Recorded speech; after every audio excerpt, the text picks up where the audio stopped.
Welcome to Learning English, a daily 30-minute program from the Voice of America. I'm Katie Weaver. And I'm Mario Ritter Jr. This program is designed for English learners, so we speak a little slower and we use words and phrases especially written for people learning English. On today's program, Ana Mateo tells the story of America's national bird, the bald eagle, on All About America.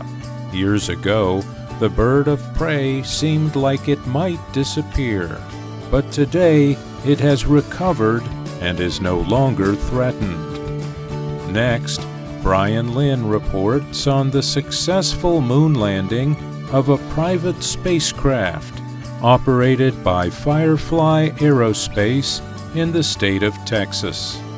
Then, Ana is back with a story about how knitting has become popular in many places in the world as people mix the industrious pastime with movie watching in groups. Then, Jill Robbins and Andrew Smith talk about feedback on Lesson of the Day.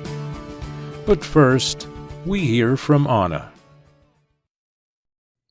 The bald eagle is a symbol of the United States. An image of the bird is on the flag and seal of the U.S. President, the seal of the U.S. Supreme Court, military insignia, as well as the dollar bill. Even so, the bird has had its ups and downs. At one time, the bald eagle was at risk of permanent disappearance or extinction. Later, however, its numbers recovered. In the early 2000s, the federal government removed the bird from its endangered species list. Culturally, too, the raptors are doing well again. In December 2024, before leaving office, Joe Biden signed legislation officially making the bald eagle the national bird of the United States. The bald eagle has a long, complex story of species weakness and recovery. An insect-killing chemical called DDT played a major part in that story. DDT is a chemical used to kill insects. The substance also proved harmful to eagle eggs. American officials banned DDT in 1972. But the use of the chemical had already caused severe damage to eagle populations. For example, in the 1980s, there was only one nesting pair of eagles in the state of New Jersey. Now there are about 300 pairs. To rebuild the number of eagles across the U.S., researchers wanting to save them imported the birds from places where their population numbers were secure, including Canada. Early on, they also removed eggs from their nests so they could safely hatch with scientists before being returned to their parents to raise, explained Kathy Clark. She is the head of New Jersey's Endangered and Non-Game Species Program. Clark has worked with the birds for many years. This includes the time when New Jersey had very few bald eagles, and they only lived in areas far from people. Clark said that she will always remember that feeling of not knowing if the species will survive. Maya Edwards is the science director at the American Bald Eagle Foundation in Alaska.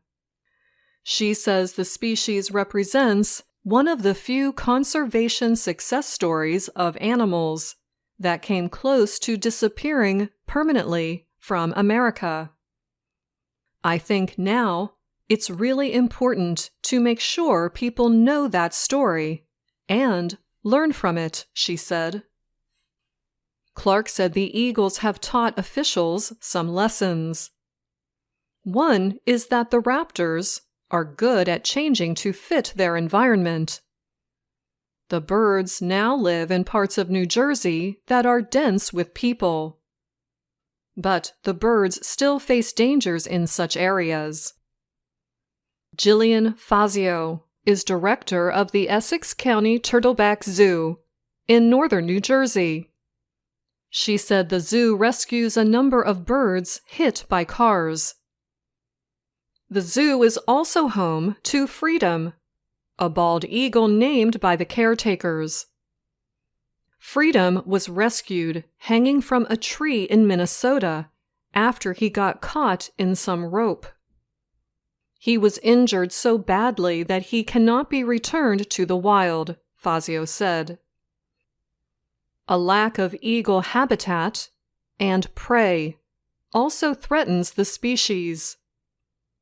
Bald eagles feed heavily on fish, so they require clean open water in which to hunt. Disease outbreaks, such as avian influenza or bird flu, are another serious threat to the birds. The birds are highly respected by several Native American cultures as symbols of strength, especially in the Pacific Northwest, says Paul Apodaca. He is a retired university professor who specializes in stories and storytelling from different cultures. The position of eagles as symbols of the U.S. adds to their protection. Americans are always going to have that sort of personal relationship with bald eagles, said Clark, the New Jersey Department of Environmental Protection official. Dan Day is a birder. He has seen bald eagles about 50 times in recent years, both on nature walks and while driving around. He said it really elevates your day to see a bald eagle. I'm Anna Mateo.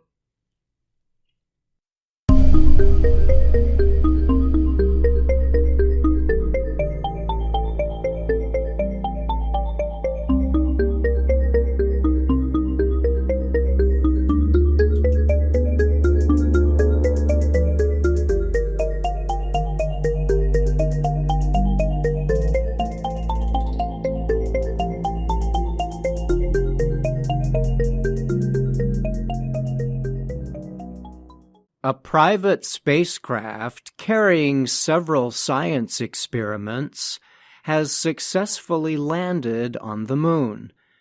The lander, called Blue Ghost, was built by the American company Firefly Aerospace. The spacecraft touched down March 2nd on the part of the moon's near side called Mare Crisium. The near side of the moon is the side facing Earth. Officials at Firefly's Mission Control Center near Austin, Texas, confirmed the successful landing. The chief engineer for the Blue Ghost mission, Will Coogan, announced to excited workers, "We're on the moon." The officials said the spacecraft landed in the right position and was operating normally. The successful touchdown makes Firefly the first private company to land a spacecraft on the moon without crashing or having a major problem. Only 5 countries can claim successful moon landings: Russia, the United States, China, India, and Japan. Blue Ghost is named after a rare kind of firefly found in the U.S. The 4-legged lander is 2 meters tall and 3.5 meters wide. It launched in mid-January from Florida, carrying 10 experiments for the American Space Agency, NASA. In a statement, NASA said the 10 experiments are designed to operate on the surface of the Moon for 1 lunar day, which is about 14 Earth days. The Associated Press reported that NASA paid $101 million for the spacecraft and $44 million for the equipment it carried. It was the third mission under NASA's Commercial Lunar Payload Services, CLPS, program. The program aims to turn over the country's major space missions to private companies to reduce costs. Several other companies are part of the program. Another lander, called Athena, is set to attempt a moon landing on March 6th. That 4-meter-tall spacecraft was built and operated by Houston-based Intuitive Machines. It will land on another part of the Moon, about 160 kilometers from the lunar South Pole. A third lander from private Japanese company iSpace will attempt a moon landing in about 3 months. The lander, called Resilience, shared its rocket ride with Blue Ghost, but it took a longer path to the Moon. The company is also attempting to land on the Moon for the second time. Its first lander crashed in 2023. NASA has said it aims to have 2 private landers launched to the Moon each year, realizing some missions will fail. The space agency's top science officer is Nikki Fox. She told the AP the latest launches open up a whole new way for us to get more science to space and to the Moon. In the past, NASA's successful moon landings involving astronauts cost billions of dollars. But Firefly chief Jason Kim said the private companies now building and launching spacecraft have a limited budget, and the spacecraft operate robotically. Kim said everything went just as planned with Blue Ghost's landing. "We got some moon dust on our boots," he added. I'm Brian Lynn.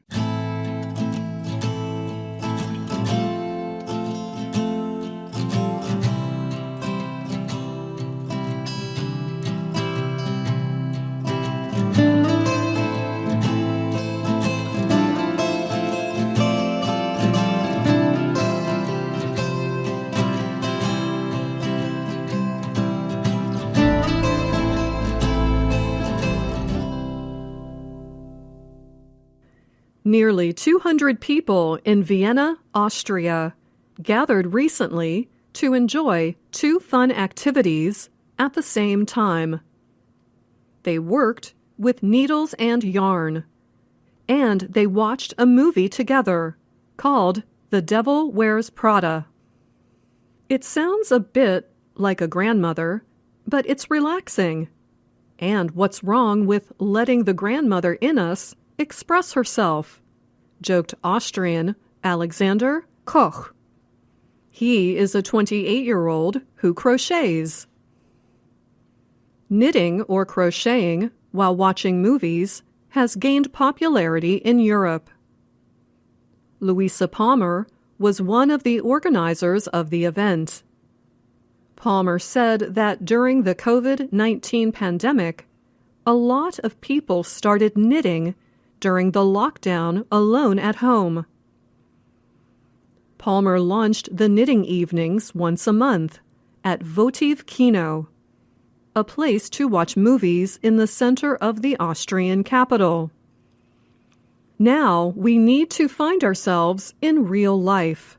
the 30-year-old told the French news agency, AFP, before the event.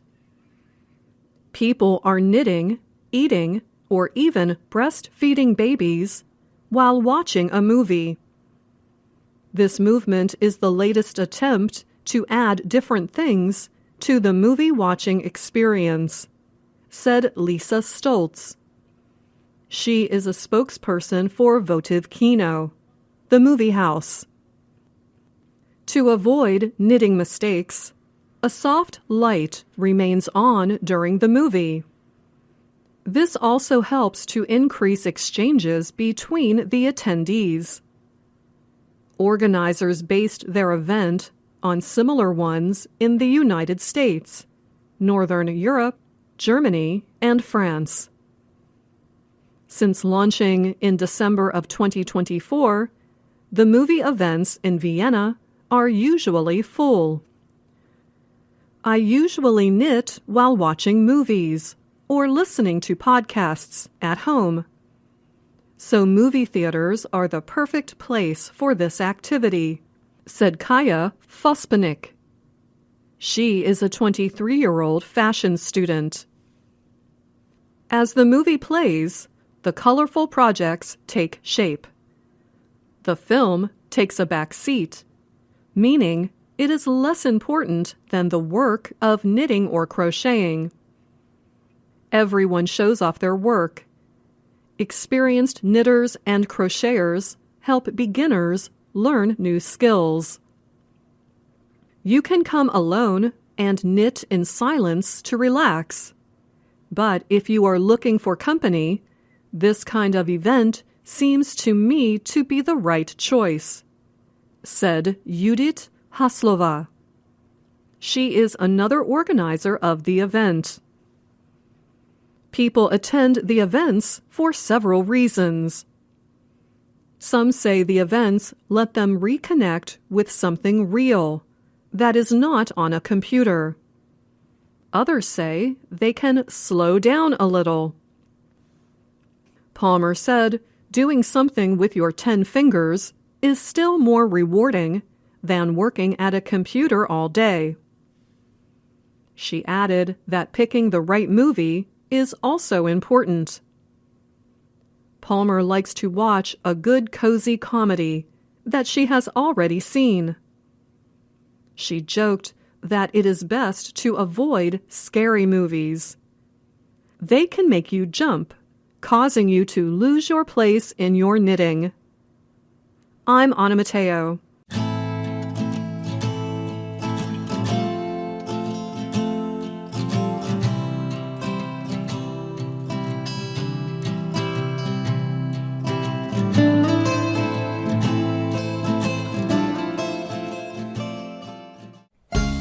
VOA Learning English has launched a new program for children. It is called Let's Learn English with Anna. The new course aims to teach children American English through asking and answering questions and experiencing fun situations. For more information, visit our website, learningenglish.voanews.com.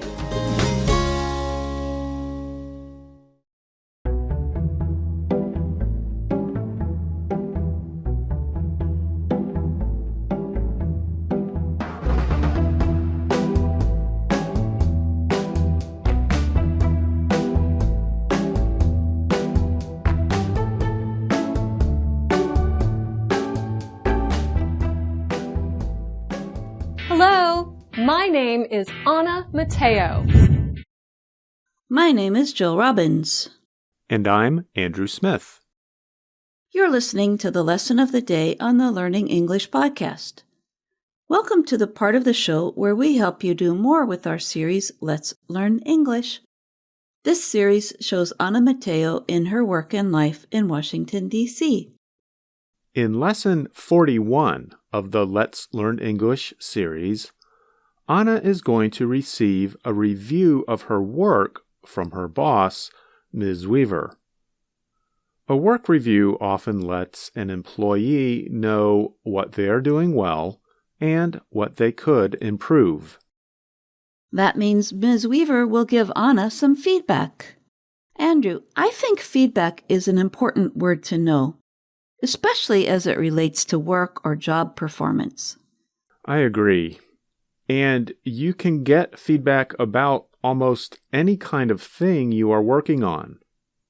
For example, if you write a paper for school, or if you write a song or draw a picture, another person can tell you what they think about your paper, song, or picture. When we give someone feedback, we usually point out what we think they have done well and some things we think they could change to make it better. At the end of today's lesson, we're going to ask you to write us and tell us about advice or feedback you have received. And we'll also invite you to give advice about ways people can improve their English. But first, let's see what Ms. Weaver tells Anna. Anna, hello. Hello. Sit down.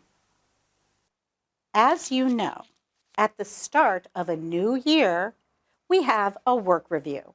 Yes, it's time for mine. Yes. Anna, this chart shows the audience of the time-traveling treehouse.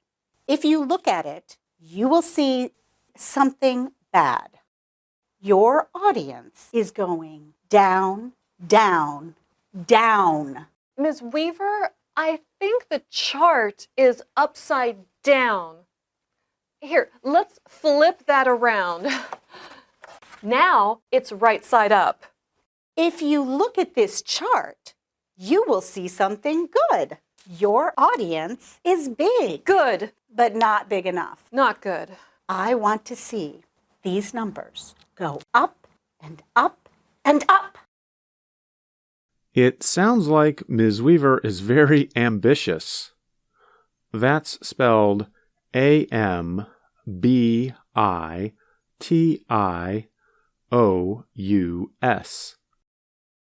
Ambitious means she has a strong desire to do more and see more improvement. Yes, even after Anna flipped the chart around, Ms. Weaver said the audience numbers needed to increase more. And let's talk about this word, flip. We can flip things around in a physical sense, but we also talk about flipping ideas around. When you flip an idea around, that means you try to think about things in a different way, or an opposite way. Right. For example, many people might think that living in a big house would be better than living in a small house. But we can flip this idea around and say that living in a small house would be better because a small house costs less and there is less work to do to keep it clean, and perhaps for some other reasons. We flip something over like a piece of paper, or like flipping an egg over to cook it on both sides. And when we flip something around, that means we rotate or turn it the way Anna turned her chart. And if something is upside down, we turn it to make it right side up. And here's where we have another expression. We can talk about the world being turned upside down. If your world has been turned upside down, that means there have been some very big changes in your life. And when we talk about the kind of changes that turn your world upside down, we usually refer to changes that are unexpected, unwanted, or difficult to deal with. Now let's return to Anna's work review. Ms. Weaver told Anna, If you look at it, you will see something bad. Ms. Weaver is saying something she is sure about. So, she uses the modal will before the verb see. But notice that the clause, you will see something bad, depends on something else happening first. It depends on a certain condition. and that condition is expressed by the if clause. If you look at it, In this example, the verb in the if clause is in the simple present tense. We call the combination of an if clause in the simple present, followed by another clause with the modal will, the future real conditional. A future real conditional just means if something happens, then something else will really happen in the future. Like in this example. If we stay up all night, we will be tired the next day. I'm Jill Robbins, and you're listening to the Lesson of the Day on the Learning English podcast. You can find more examples and ways to practice the future real conditional by going to our website at learningenglish.voanews.com and downloading the lesson plan that comes with Lesson 41 of Let's Learn English. We can use the real future conditional to give advice. For example, Jill can give people learning English advice like this. If you learn more vocabulary, you will understand more English. And if you use a new word several times, you will be more likely to remember it. Okay, listeners, now it's your turn. What advice can you give to help people learn English? Send us your answers using the future real conditional at learningenglish@voanews.com. And as Dr. Jill said earlier in today's lesson of the day, we'd also like you to tell us about a time that you received feedback. And be sure to tell us how the feedback was or was not helpful to you. Write to us at learningenglish@voanews.com. Okay, before we go, we should check back on Anna's work review. Listen carefully. What does Anna notice about the posters that Ms. Weaver shows Anna? I want to see these numbers go up and up and up. How, Ms. Weaver? I have something. Idea posters. You really ought to think seriously about them. I like this one. Read it, please. If at first you succeed, you will be a success. Well, it's a cute cat. Here's another one. I like it. Working hard looks hard because it really is hard. I see. It's another cute cat. This is my favorite. Oh, teamwork works best with a team. A team of cats? Look at all those cats! So, Anna, do you understand what I want? Yes, Ms. Weaver. I understand. Do you think Anna really understands what Ms. Weaver wants? What animal did Anna notice? And what do you think Anna will do next? You can bet it's going to be silly. To find out, go to learningenglish@voanews.com and watch Lesson 41 of Let's Learn English. And remember that you can find us on Facebook, YouTube, and Instagram. Thanks for listening to the Lesson of the Day on the Learning English podcast. I'm Jill Robbins. And I'm Andrew Smith.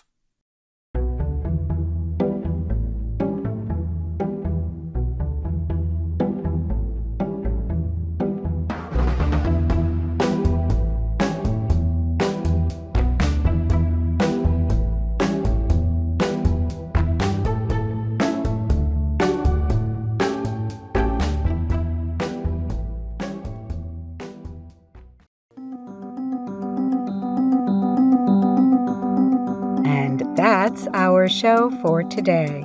But join us again tomorrow to keep learning English on the Voice of America. I'm Katie Weaver.